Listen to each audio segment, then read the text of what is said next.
Have you ever wondered if poor form could be sabotaging your progress and destroying your joints? This video could be the wake-up call that you need. In this video, I'm going to be taking you through a squat session in the gym. I will be using the Yoga.io app to analyse my form, and I'm going to show you how slight imbalances can cause long-term damage to your joints. I'll show you how recording your lifts or hiring a coach is absolutely essential. This is going to be a first part of a mini-series that we'll be recording over the next week. Most of this video will be face on, and we'll be looking at imbalances throughout the body and show you how they could be causing you injuries. In the other videos throughout the week, we'll be looking at different angles which will help you correct your form. We'll be looking at things like bracing and multiple other things that will help you perfect your squat. Starting off here, we have the 200 kilogram squat. Before I reached this weight, I warmed up plate each time until I got to 200 kilograms. Throughout the video, we're going to look at different weights just to show you that the form doesn't change much regardless of what weight's been lifted. I challenge you when you're looking at these videos, try and have the mindset of looking to look for imbalances, see where things drop to one side, see the difference in speed moving up and down, and if you look at things like if my head tilts forward, try and use these videos to actually get your mind working, and hopefully you can learn as much as you can from them. When you do start to look at these things and notice them, it's also easier. If you can notice it in me, it's much easier that you can implement these things in the gym, look at yourself in the mirror and notice slight things.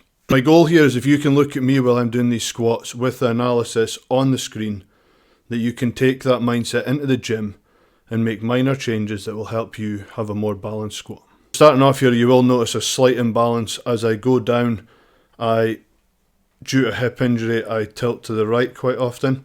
As I get to the bottom, you'll notice my hips float across and they dip down. They then float back to centre and they lift up. When they get to the top, they actually go the other way for some strange reason. Before we go any further, there's a good reason for that. I have arthritis, degeneration of the hip joint in the right side. In the left side, I have a burst cartilage. The burst cartilage was the first injury I had, and to protect this, when I was injured, a lot of the strain was going on the right side. I had to stop squatting because I was leaning to one side all the time. Now this, due to the arthritis being there now and the joint being degenerated, that is never going to go away. I'd done multiple things like Pilates, yoga, a lot of core work, a lot of rehab, a lot of work with hip circle and things like that to build back up to be able to squat again. Unfortunately, that imbalance is still there slightly, and I need to keep working on trying to build that up. It's not easy. The hips do wobble slightly at the bottom, but you keep an eye on that throughout the videos. But you'll notice with squats or any other lift, once you have an imbalance like that and you start to drop to one side, you have an unequal amount of weight on one side, which makes it harder. If you continue to squat, squint, or off the centre of gravity, or creating imbalances, this will have a chain reaction throughout all of your joints. Every time you lift with an imbalance or working through your joints or in a way that is not symmetrical, you're putting yourself at risk of injury. Maybe not there and then at the time, but long term, working across these joints, like it's almost like a crisscross effect.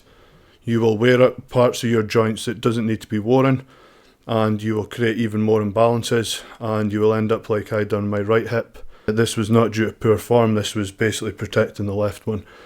Now, unless I want to hurt the left hip more, I will not be able to fix this imbalance. Try and use my bad experience and my injury to learn yourself and stop you getting the same way. I've always had pretty decent form with squatting, apart from maybe the first 6 months to a year where I would go in and just try and move as much weight as possible. I'll be honest with you, I didn't even think about form. As long as the weight was going up and down and I was doing a reasonable range of motion, I didn't care. I was maybe 16-year-old, had done that for the first 6 months, and I noticed I got really strong really quickly. Thinking back now, the form wasn't great, and I was starting to get sore lower back. It wasn't until then I corrected my form by watching people I knew who were experienced lifters and things.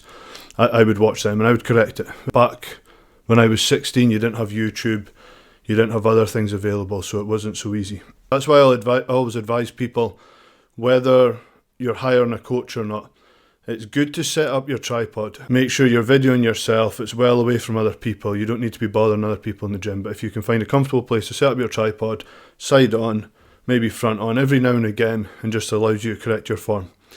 It's obviously much better having a coach there in real time who can watch you and correct you before You complete all your sets and then report back to a coach or go home and watch the videos. It's good to do it during your warm-up, get the warm-up corrected, and then keep adjusting. If you video your form, you can go back and watch it later on as well. And also if you have injuries, you can show them to your physio where you injured yourself. You can give them to your coach. If you have a coach, they are able to correct you and give you proper technique, proper guidance. For me, it is the most recommended approach. However, I know it's not possible for everyone. One thing regardless, recording will always help you. One of the goals of this video was to look at different weights, full range of motion, looking at different foot positions and also looking at hip circle.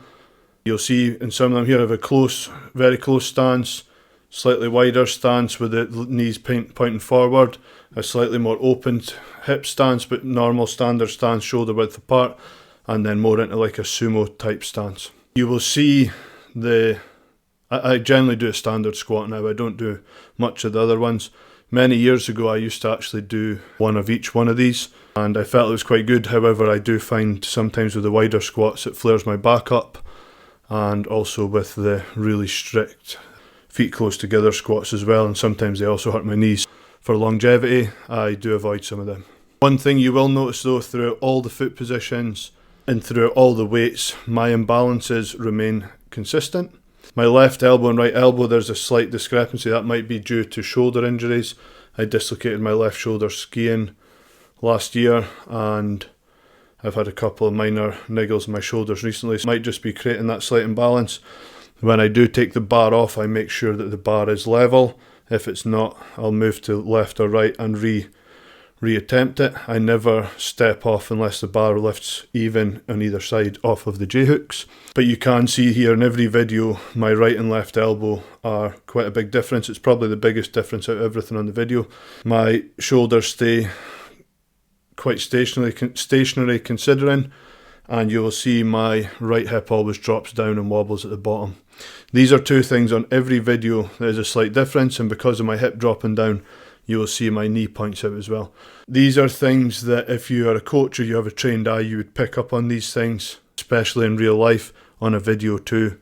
If you get a chance, do get the recording done. I know I've already said that, but it can be really important to avoid injuries. The main point of this video was really to get a face-on view and look for any kind of imbalances, which I think is an excellent demonstration. The yoga app as well is amazing. If you do want that, give me a shout and I can put you in touch with the owner. Other things you'll notice here, bracing. You'll always notice at the top of the movement, I reset my breath. I hold my breath throughout and I'm breathing into my belt. I try and breathe out through my chest if I can. And you'll notice my head always keeps pointing straight ahead. I never look forward. I do find if you start looking somewhere, your body will follow it. I hold my breath as I go down, bracing my core and making sure my spine is aligned, similar to how they do in Pilates. I do not curve and point my bum out. We will show that on other videos, which many people do. That is not bracing your core, and you'll see from sign down as well, I avoid my hips winking.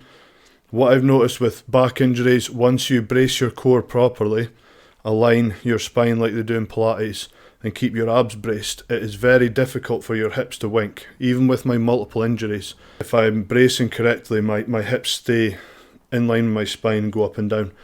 If you're going too deep and you're not flexible enough and you're not bracing your core, you will notice your hips want to wink in and out. You want to be avoiding this movement. Also, I know it makes your ass look great on Instagram, but arching your back to push your bum out is not safe for your back.